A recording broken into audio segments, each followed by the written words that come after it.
الفجر educational foundation, آؤ اپنے رب کی طرف۔ السلام علیکم ورحمۃ اللہ وبرکاتہ۔ الحمدللہ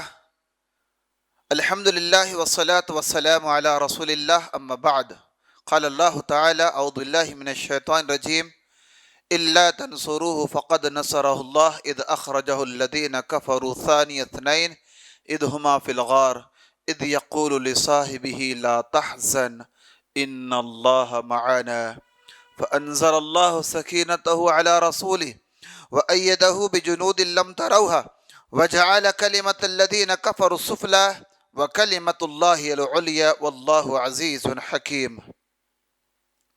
رب اشرح لي صدري ويسر لي أمري واحلل عقدة من لساني يفقهوا قولي رب زدني علما اللهم انفعنا بما علمتنا وعلمنا ما ينفعنا وزدنا علما۔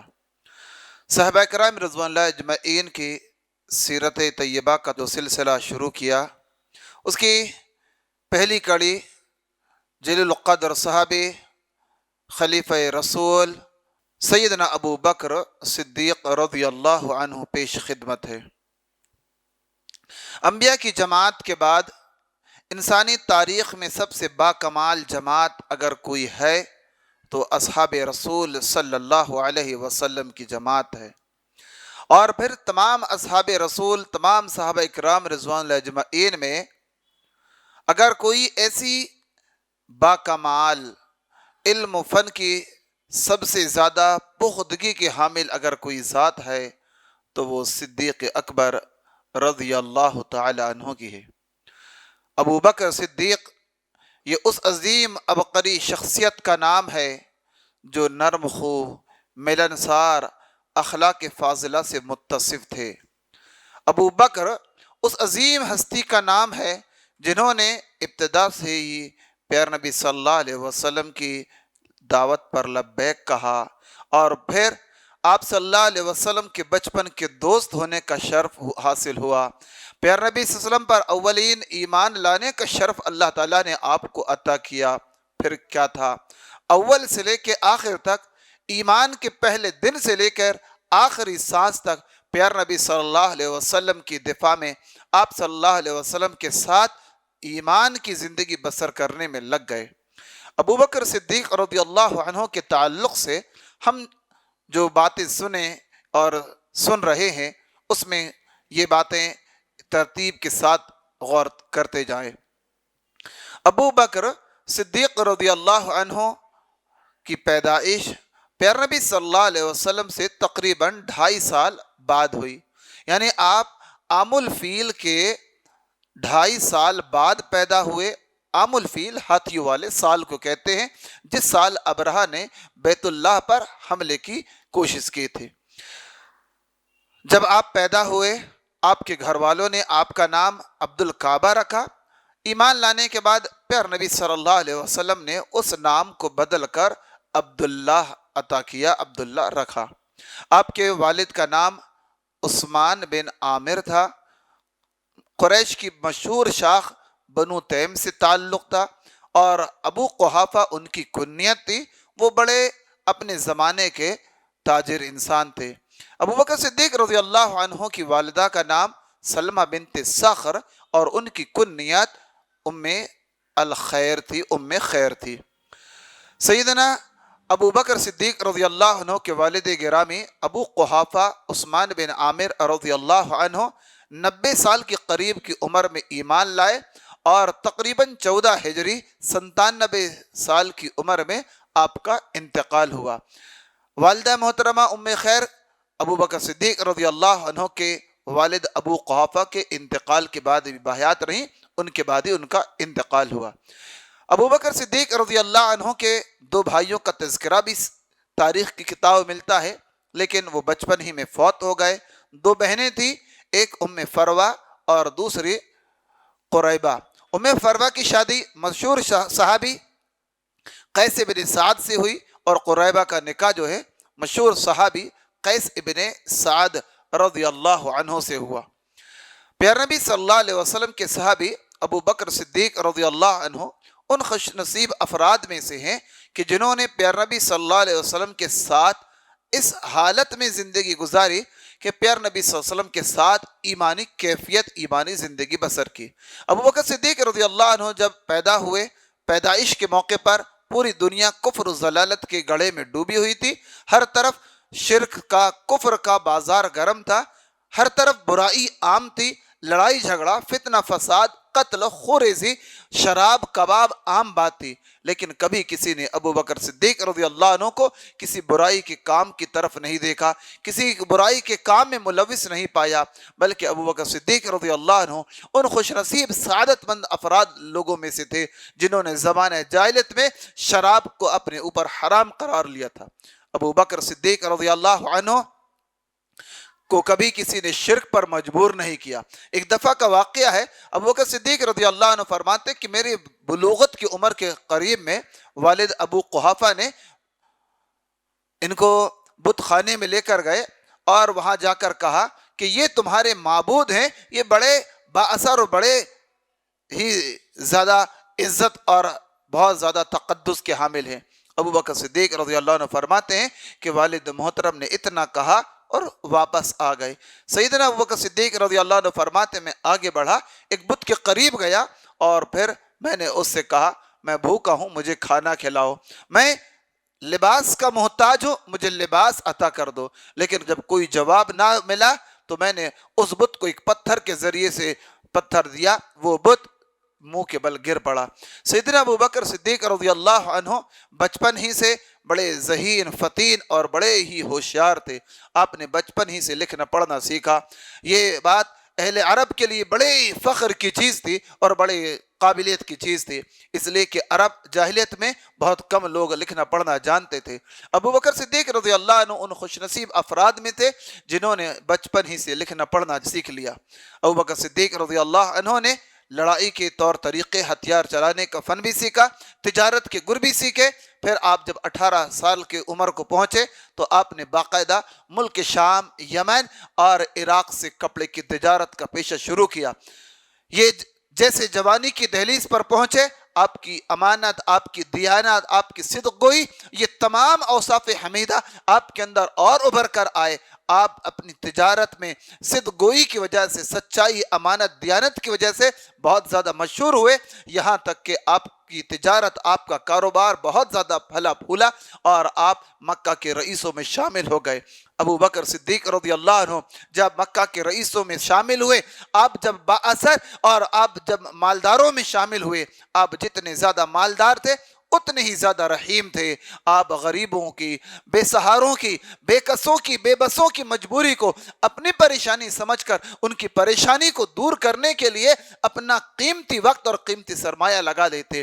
یہی وجہ تھی کہ صدیق اکبر ابو بکر صدیق رضی اللہ عنہ اللہ تبارک و تعالیٰ کی طرف سے نرم دل، نرم خو، نرم مزاج کے حامل تھے۔ پیارے نبی صلی اللہ علیہ وسلم نے جب اعلان نبوت فرمایا تو ابو بکر صدیق رضی اللہ عنہ پہلے سے اللہ کے نبی صلی اللہ علیہ وسلم کی عادات، آپ کے اخلاق، آپ کے معاملات کو جانتے تھے، اور ابو بکر صدیق رضی اللہ عنہ کے اندر حق تلاش کرنے کی جستجو اور لگن اور شوق تھے۔ مثال کے طور پر ایک واقعہ خود ابو بکر صدیق رضی اللہ عنہ بیان فرماتے ہیں کہ ایک مرتبہ میں کعبے میں گیا، وہاں پر مشہور جو زمانہ قدیم کے زید بن عمرو بن نفیل جو مشرک نہیں تھے، توحید پر تھے، تو وہ ان سے ملاقات ہوئی اور امیہ بن سلط آیا، اس نے پوچھا کیف اصبحت، کیسی صبح کی؟ تو زید بن عمرو بن نفیل نے کہا کہ میں خیر اور بھلائی کے ساتھ صبح کی۔ کہا کیا آپ نے خیر بھلائی کو پا لیا؟ زید بن عمرو بن نفیل نے کہا کہ نہیں۔ اس موقع پر امیہ بن سلط نے بڑا قیمتی جملہ کہا تھا، کہا کل دین یوم القیامہ الا ما مدى الا ما مزل فی الحنفیت بور، کہ یاد رکھ لو دین ابراہیم کے علاوہ جتنے بھی دین ہیں قیامت کے دن سب کے سب ہلاکت اور تباہی اور بربادی کا سبب بنیں گے۔ یعنی امیہ بن سلط نے یہ پیغام دیا کہ اصل دین ابراہیم علیہ السلام کا دین ہے، اصل دین توحید والا دین ہے، اور یہی چیز اللہ تبارک و تعالیٰ کے پاس قابل قبول ہے۔ ابوبکر صدیق رضی اللہ عنہ کہتے ہیں کہ بات یہیں پر ختم نہیں ہوئی، کہا وہ نبی جو منتظر ہے وہ ہم میں سے ہوں گے، یا اس سلسلے کی جو گفتگو ہوئی، ابوبکر صدیق رضی اللہ عنہ نے پیار نبی صلی اللہ علیہ وسلم کی آمد کا تذکرہ سنا، آپ صلی اللہ علیہ وسلم آخری نبی کے بارے میں انتظار کی بات سنی، ورقہ بن نوفل کے پاس آئے، کہا چچا جان یہ جو نبی منتظر ہے، یہ نبی جو آنے والے، اس کا معاملہ کیا ہے؟ کہا ہماری کتابوں میں ہے کہ وہ قریش کے خاندان میں سے ہوں گے، قریش کی اعلیٰ خاندان میں ہوں گے، اور تمہاری خاندان قریش مکہ کے اندر جتنے بھی افراد ہیں سب سے اعلیٰ ہے، اور میں علم الانصاب کا سب سے زیادہ جانکار ہوں۔ ابو بکر صدیق رضی اللہ عنہ بھی قریش سے تھے، اور ابو بکر صدیق رضی اللہ عنہ کو اللہ نے یہ ملکہ دیا تھا کہ قریش کے حسب نسب کے تعلق سے سب سے زیادہ اس وقت کے لوگوں میں علم کے حامل تھے، لہٰذا ابو بکر صدیق رضی اللہ عنہ اس سچائی کی تلاش میں لگے رہے کہ جس کا تذکرہ ورقہ بن نوفل نے بھی ذکر کیا تھا کہ وہ آخری نبی جو ہوں گے، وہ جو نبی منتظر آنے والے ہیں، وہ قریش کی اعلیٰ خاندان میں سے ہوں گے۔ ایک دوسرا واقعہ خود ابو بکر صدیق رضی اللہ عنہ بتاتے ہیں کہ جب تجارت کی غرض سے ملک شام جو تھی، یہ شوق تھا، واقعی ابو بکر صدیق رضی اللہ عنہ کو حق کی دہلیز پر لا کھڑے کیا۔ جب پیارے نبی صلی اللہ علیہ وسلم نے اسلام کا پرچم بلند کیا، دین کی تبلیغ اللہ کے حکم سے کی، دعوت دی، تو پیارے نبی صلی اللہ علیہ وسلم خود فرماتے ہیں ما دعوت احدا الی الاسلام، کہ جس کو بھی میں نے اسلام کی دعوت دی اس کے اندر کچھ نہ کچھ ہچکچاہٹ، اس کے اندر کچھ نہ کچھ تردد تھا، لیکن ابو بکر صدیق رضی اللہ عنہ نے فوراً اللہ تبارک و تعالیٰ کی اس دعوت کو قبول کر لیا۔ اس اعتبار سے پیارے نبی صلی اللہ علیہ وسلم کی امت میں سب سے پہلے نبی صلی اللہ علیہ وسلم پر مردوں میں ایمان لانے کا شرف بھی سیدنا ابو بکر صدیق رضی اللہ عنہ کو حاصل ہوا۔ مردوں میں ابو بکر صدیق رضی اللہ عنہ سب سے پہلے ایمان لائے، عورتوں میں سیدہ خدیجہ، بچوں میں سیدنا علی، اور غلاموں میں زید بن حارثہ جو پیارے نبی صلی اللہ علیہ وسلم کے خادم تھے۔ یہ چار نفوس قدسیہ سب سے پہلے ایمان لائے۔ پیارے نبی صلی اللہ علیہ وسلم نے نبی ہونے کے بعد ابتدائی 3 سالوں میں صرف ان خوش نصیبوں کو، ان نیک صفت انسانوں کو دعوت دینے کا آپ صلی اللہ علیہ وسلم نے کام شروع کیا، جن کے تعلق سے آپ کو پورا یقین تھا کہ یہ لڑائی جھگڑا نہیں کریں گے، یہ فساد نہیں پھیلائیں گے، بلکہ ممکن ہے کہ اللہ تبارک و تعالیٰ کی اس امن بھری دعوت کو قبول کر لیں۔ اس کام کے لیے اللہ کے نبی صلی اللہ علیہ وسلم کا بھرپور ساتھ شانہ بشانہ دیتے ہوئے ابو بکر صدیق رضی اللہ عنہ نے بڑا اہم اور بڑا کامیاب رول ادا کیا۔ ابو بکر صدیق رضی اللہ عنہ کی محنت، آپ کی دعوتی جذبے اور آپ کی دعوتی اس کاوش کا نتیجہ ہم دیکھتے ہیں کہ عشرہ مبشرہ، یعنی وہ 10 خوش نصیب افراد جن کے بارے میں ایک ساتھ اللہ کے نبی صلی اللہ علیہ وسلم نے فرمایا تھا عشرۃ فی الجنہ، یہ 10 کے 10 جنتی ہیں۔ سبحان اللہ، ان 10 افراد میں سے، ان 10 خوش نصیبوں میں سے 6 وہ خوش نصیب ہیں جو سیدنا ابو بکر صدیق رضی اللہ عنہ کی محنت سے ایمان لائے۔ سیدنا طلحہ رضی اللہ عنہ، سیدنا زبیر رضی اللہ عنہ، سیدنا سعد بن ابی وقاص رضی اللہ عنہ، سیدنا عثمان بن عفان رضی اللہ عنہ، سیدنا ابو عبیدہ بن جراح اور سیدنا عبد الرحمن بن عوف رضی اللہ عنہ۔ یہ 6 کے 6 خوش نصیب افراد عشرہ مبشرہ میں سے 10 میں سے 6 جو ہیں، سبحان اللہ، سیدنا ابو بکر رضی اللہ عنہ کی محنت سے ایمان لائے۔ یہی پر بس نہیں ہوا، بلکہ عثمان بن مظعون، پیارے نبی صلی اللہ علیہ وسلم کے دودھ شریک بھائی عثمان ابو بکر صدیق کی محنت سے ایمان لائے۔ ارقم رضی اللہ عنہ، اسی طرح ابو سلمہ بن عبد الاسد رضی اللہ عنہ، ایسے بہت سارے خوش نصیب افراد جو ہیں ابو بکر صدیق رضی اللہ عنہ کی محنت سے ایمان لائے۔ ابو بکر صدیق رضی اللہ عنہ نے جب پیارے نبی صلی اللہ علیہ وسلم کے ساتھی ظلم و ستم کی چکی میں پسنے لگے، جب اسلام کو 4 سال ہو گئے، 5ویں سال میں جب مسلمانوں نے قدم رکھا تو 5واں سال، نبوت کا 5واں سال بڑی ابتلا آزمائش کا تھا۔ یوں 4تھے سال سے مسلمانوں کے اوپر مصیبتیں بڑھ گئی، لیکن بالخصوص اس موقع پر بہت زیادہ مصیبتیں بڑھ گئیں۔ اللہ کے نبی صلی اللہ علیہ وسلم کے صحابی ابو بکر صدیق رضی اللہ عنہ جب ایمان لائے، اس وقت 40,000 ان کا راس المال، ان کے پاس 40,000 اشرفیاں، 40,000 درہم تھے. لیکن جب انہوں نے دیکھا کہ دن بدن مسلمانوں کی حالت بد سے بدتر، اور خاص طور سے وہ کمزور، وہ لونڈی، وہ غلام جو عرب کے معاشرے میں دراصل جانوروں کی سی زندگی بسر کر رہے تھے، جو بازار میں خریدے جا رہے تھے، بیچے جا رہے تھے، ان کی حیثیت صرف غلام کی نہیں بلکہ جانوروں کی سی بنا دی گئی تھی کہ ان کو اپنی مرضی سے کوئی مذہب، کوئی خاص مکتب فکر سے تعلق، کوئی خاص سوچ، کوئی خاص مذہب اپنے آقا، اپنے مالک کی اجازت کے بغیر رکھنے کا بھی حق نہ تھا. اس معاشرے کے اندر سیدنا بلال رضی اللہ عنہ ایمان لائے. بلال رضی اللہ عنہ کا ایمان انسانی تاریخ کا وہ عظیم پیغام لے کر آیا تھا کہ ابو بکر صدیق رضی اللہ عنہ اور تمام صحابہ ان کی پریشانی کو دیکھ کر حیران و پریشان ہو گئے. ایک دفعہ ابو بکر صدیق رضی اللہ عنہ کا گزر سیدنا بلال رضی اللہ عنہ کے پاس سے ہوا. اہل علم کہتے ہیں کہ اس وقت سیدنا بلال رضی اللہ عنہ کو 24 گھنٹے بھوکے رکھ کر امیہ بن خلف نے سینے پر پتھر رکھ دیا، ہاتھوں کو زنجیروں سے جکڑ دیا، سزائیں دی جا رہی ہے. ابو بکر صدیق گئے، کہا اللہ سے نہیں ڈرتے؟ ان غلاموں کے بارے میں اللہ سے ڈرو. کہا تمہیں نے تو اس کو خراب کیا، تم اس کو خرید لو.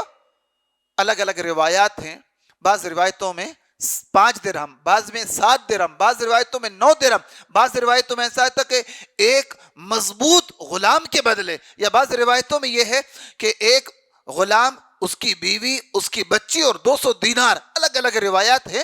ان تمام چیزوں کے بدلے خرید لیا اور خریدنے کے بعد ان کو آزاد کر دیا. اسی وجہ سے عمر رضی اللہ عنہ اس بلال حبشی کے بارے میں فرماتے تھے ابو بکر سیدنا آتق بلال سیدنا، کہ ابو بکر ہمارے سردار ہیں، انہوں نے ہمارے سردار بلال رضی اللہ عنہ کو آزاد کیا. ابو بکر صدیق رضی اللہ عنہ ان خوش نصیب افراد میں سے ہیں. بلکہ اہل علم کا ماننا یہ ہے کہ سیدنا ابو بکر صدیق رضی اللہ عنہ صحابہ کی جماعت میں سب سے زیادہ اللہ تبارک و تعالیٰ کی رضا کے خاطر اپنا مال لٹانے والے سب سے سخی صحابی. اس لیے کہ جب ایمان لائے، ایمان لاتے ہی آپ نے دنیا کے لوگوں کو یہ پیغام دیا کہ لوگوں یاد رکھ لو، آج سے میری ہر چیز کا مالک صرف اور صرف اللہ ہے. ہر چیز کا مالک صرف اور صرف اللہ ہے. مال کیا چیز ہے؟ اللہ اور اس کے رسول کے خاطر اگر جان اور اولاد بھی قربان کرنا پڑے تو اس قربانی کے لیے بھی ابو بکر پیچھے نہیں ہٹ سکتا. اور انسانیت نے، انسانی تاریخ نے وہ منظر بھی دیکھا کہ ابو بکر صدیق رضی اللہ عنہ اسلام لانے کے بعد جو اعلان کیے کہ میری زندگی کا اصل مقصد، دراصل جو انہوں نے ذکر کیا کہ اللہ اور اللہ کے رسول صلی اللہ علیہ وسلم کی رضا ہے، یہی ایک مومن کی زندگی کے لیے سیدنا ابو بکر صدیق رضی اللہ عنہ کی زندگی سے پیغام. ابو بکر صدیق رضی اللہ عنہ اسلام کے اولین خطیب میں سے، بے باک خطیب. اگر سب سے پہلے کوئی خطیب کیسے سے کھڑے ہوئے تو وہ سیدنا ابو بکر صدیق رضی اللہ عنہ ہیں. پیارے نبی صلی اللہ علیہ وسلم کے پاس حاضر ہوتے ہیں. اما عائشہ فرماتی ہیں کبھی مسلمانوں کی تعداد صرف 38 ہوئی. اللہ کے نبی صلی اللہ علیہ وسلم کے پاس آئے. اللہ کے نبی علیہ اعلان انہیں دعوت توحید پیش کی جائے، دعوت کیوں نہیں دیتے؟ آپ نے فرمایا ہم ابھی کمزور ہیں، قلیل ہیں، بہت مختصر ہیں. کہا اللہ کے نبی میں دعوت دوں گا. اصرار کرے، گئے مجمع قریش میں جا کر توحید کا علم بلند کیا، توحید کی سعدہ بلند کی. مسلمان اپنے اپنے خاندان قبیلے کے لوگوں کے ساتھ جو مسلمان ہوئے تھے بیٹھے تھے. بلال رضی اللہ عنہ کی توحید کی دعوت سے آگ بگولہ ہو گئے. ابو بکر صدیق رضی اللہ عنہ کو پر زد و کوب شروع کی، مارنا پیٹنا شروع کیا. اتنا مارا کہ ابو بکر صدیق رضی اللہ عنہ بے ہوش ہو گئے. آپ کا چہرہ زخمی ہو گیا. آپ کے قبیلے کے لوگ آئے، بنو تیم کے لوگ، اور عتبہ ابن ربیعہ جو شخص تھا اس نے بہت زیادہ چہرے پر آپ کو مارا پیٹا. دیکھ کر اس کے پاس گئے اور اس کو وارننگ دی کہ اگر ابو بکر کا انتقال ہو گیا تو خون کا بدلہ خون ہوگا. ابو بکر صدیق رضی اللہ عنہ کے گھر والوں نے، ان کے خاندان کے لوگوں نے گھر لے کر آئے، انتظار کر رہے ہیں کب ہوش آتا. جیسے سیدنا بلال ابو بکر صدیق رضی اللہ عنہ کو ہوش آیا. قربان جائیے پیارے نبی صلی اللہ علیہ وسلم کی سچی محبت ان کے دل کی گہرائی میں کیسی پیوست تھی. پورا جسم لہو لہان ہے, خون بہ رہا ہے, چہرہ زخمی ہے, لیکن ایسے موقع پر بھی اس قدر تکلیف سہے, لیکن جیسے ہوش آیا سب سے پہلا سوال اپنی والدہ سے کیا کیا؟ ما فعل رسول اللہ صلی اللہ علیہ وسلم, اے امی جان یہ بتائیے کہ رسول اللہ کا کیا حال ہے. کہا بیٹا مجھے نہیں معلوم, قوم کے لوگ یہ دیکھے, یہ ماجرا سنے کہ ہم اس کے لیے سے ہم یہاں ہیں, سب لوگ ناراض ہو کر چلے گئے. کہا امی جان پہلے مجھے یہ بتائیے کہ رسول اللہ کا کیا حال ہے. ماں نے کہا اللہ کی قسم مجھے آپ کے ساتھی کے بارے میں کوئی علم نہیں. کہا جاؤ ام جبیل خطاب کی بیٹی سے پوچھو کہ محمد صلی اللہ علیہ وسلم کا کیا حال ہے, کیا کیفیت ہے. آپ صلی اللہ علیہ وسلم کا حال معلوم کرنے کے لیے ابو بکر صدیق رضی اللہ عنہ کی والدہ ام خیر فاطمہ بنت خطاب, عمر رضی اللہ عنہ کی بہن کا جن کا لقب جن کی کنیت ام جبیل تھی, ان کے پاس آئیں اور پوچھنے لگی میرا بیٹا ابو بکر پوچھتا ہے کہ رسول اللہ کا محمد کا کیا حال ہے.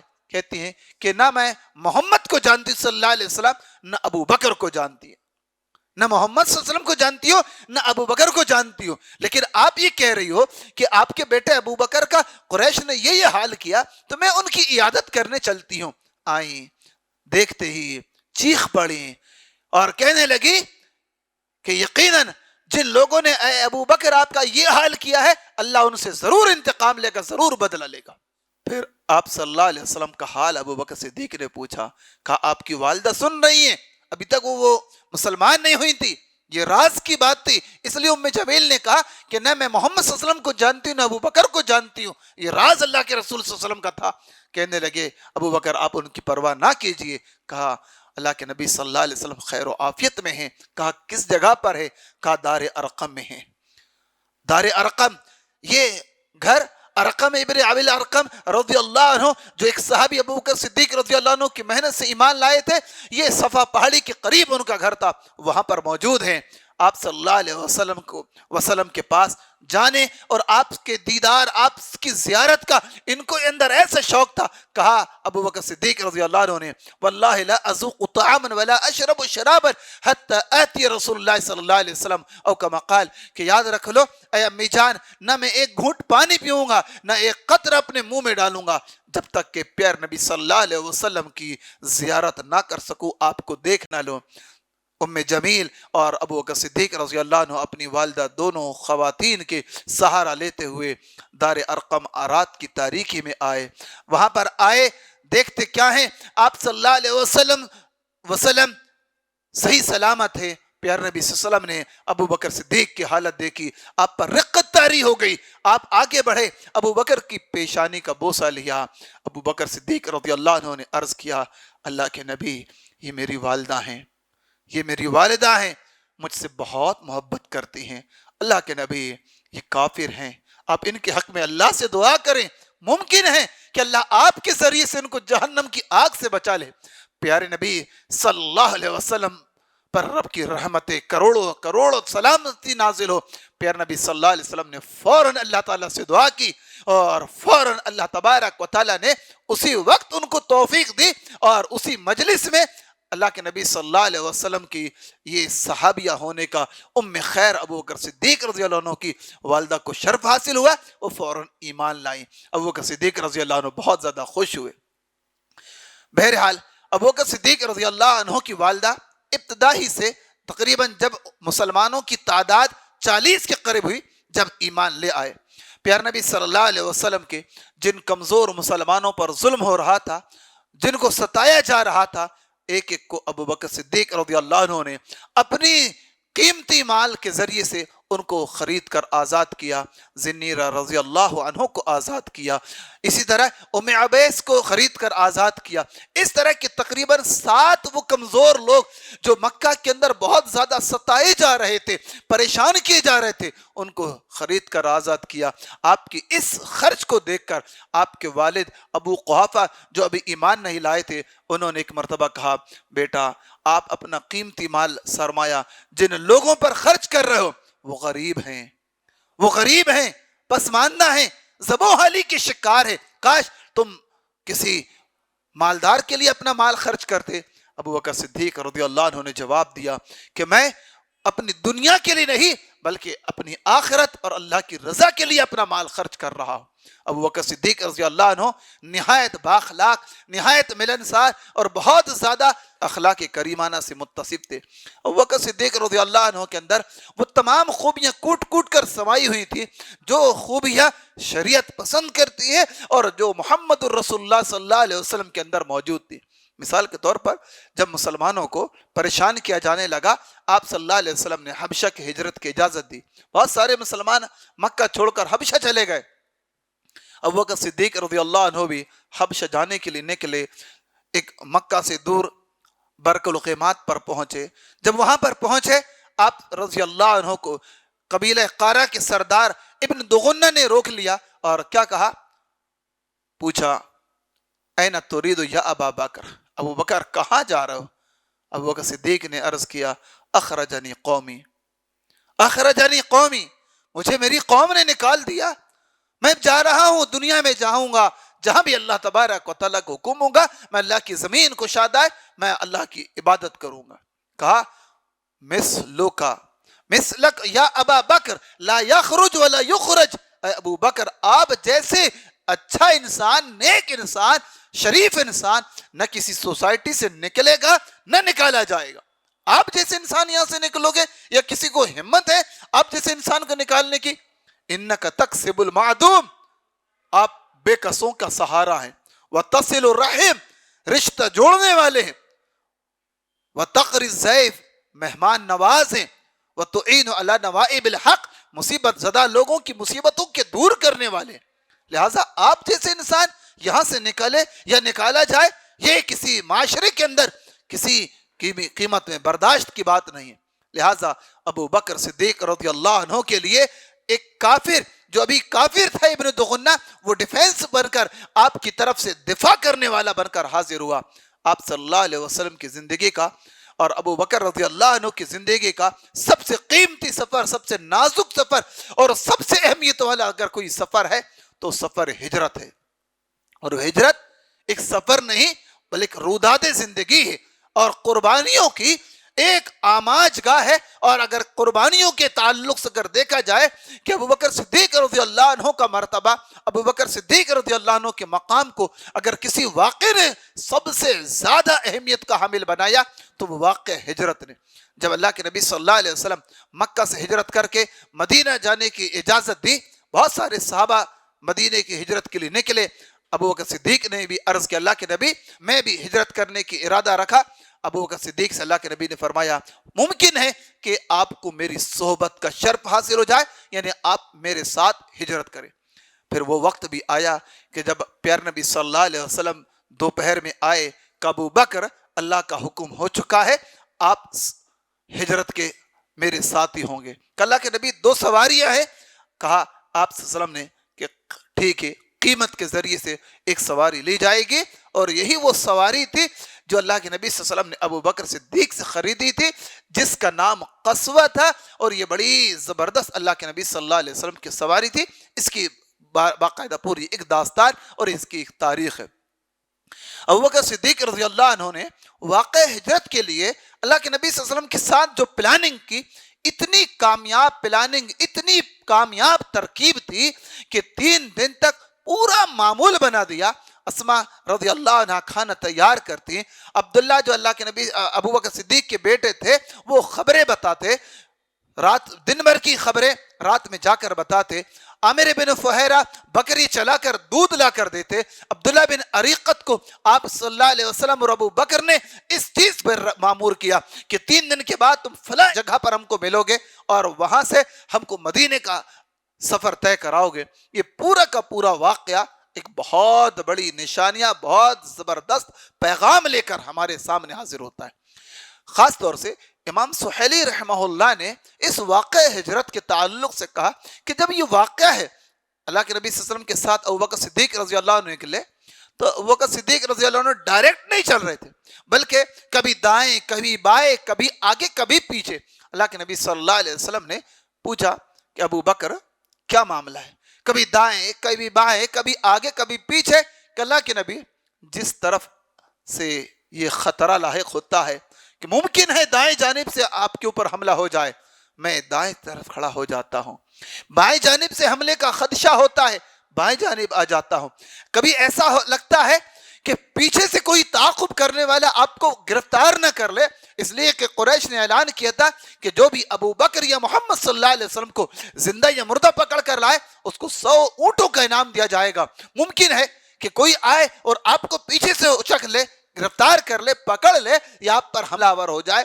کہا آگے سے خیال ہوتا ہے تو آگے آ جاتا ہوں، پیچھے سے خیال آتا ہے تو پیچھے آ جاتا ہوں. غرض کے ابو بکر صدیق رضی اللہ عنہ ایک سا نہیں چل رہے تھے، آپ کے چو طرف چل رہے تھے، کبھی دائیں کبھی بائیں، کبھی آگے کبھی پیچھے. اس وجہ سے اللہ سبحانہ وتعالی نے اس واقعے کو قرآن مجید کے الفاظ میں جو ہمارے سامنے پیش کیا. اللہ تبارک و تعالی سورہ توبہ سورت نمبر 9 کی آیت نمبر 40 سے فرماتا ہے اِلَّا تَنْصُرُوهُمْ، اے دنیا والو اگر تم مدد نہ کرو گے، اگر ان کی مدد نہ کرو گے، فَقَدْ نَصَرَهُ اللَّهُ اِذْ أَخْرَجَهُ الَّذِينَ كَفَرُوا ثَانِيَ اثْنَيْنِ، تو اللہ نے ان کی مدد کی. سبحان اللہ، اللہ نے ان کی مدد کی. کب مدد کی؟ اِذْ أَخْرَجَهُ الَّذِينَ كَفَرُوا، کہ جب کہ کافروں نے ان کو نکالا. اِذْ هُمَا فِي الْغَارِ، جب وہ دونوں کے دونوں غار میں تھے. اِذْ يَقُولُ لِصَاحِبِهِ لَا تَحْزَنْ، جب وہ اپنے ساتھی ابو بکر سے صاحب، اِذْ يَقُولُ لِصَاحِبِهِ، جب وہ اپنے صاحب یعنی ساتھی سے، اپنے دوست ابو بکر صدیق صلی اللہ کے نبی کہہ رہے تھے لا تحزن، آپ غم نہ کریں، ان اللہ معنا، اللہ ہمارے ساتھ ہے. الفاظ قرآن پر ہم کو غور کریں کہ ابو بکر صدیق رضی اللہ عنہ ایمان لانے کے پہلے دن سے اللہ کے نبی صلی اللہ علیہ وسلم کی آخری زندگی کی لمحوں تک، آخری سانسوں تک اللہ کے نبی صلی اللہ علیہ وسلم کے ساتھ کوئی سفر، کوئی موقع، کوئی معاملہ ایسا نہ ہوا کہ کسی سفر میں، کسی موقع پر اللہ کے نبی صلی اللہ علیہ وسلم کے صحابی ابو بکر صدیق اللہ کے نبی صلی اللہ علیہ وسلم کے ساتھ موجود نہ ہو. یہاں پر اللہ تعالیٰ نے مفسرین کہتے ہیں ابو بکر صدیق رضی اللہ عنہ غار میں جو پریشان ہو رہے تھے، بے چین ہو رہے تھے، وہ اپنی جان کا ڈر نہیں تھا، جان کا ڈر نہیں. اگر ابو بکر صدیق کو اپنی جان کا ڈر ہوتا، اپنے آپ کا خوف ہوتا کہ کوئی ہم کو مار ڈالے گا، تو وہاں پر قرآن کا یہ الفاظ ہوتے لا تحزن نہیں، لا تخف ہوتا کہ تم خوف مت کرو، ڈرو مت. لیکن اللہ کیا کہہ رہا ہے؟ لا تحزن، غم مت کرو.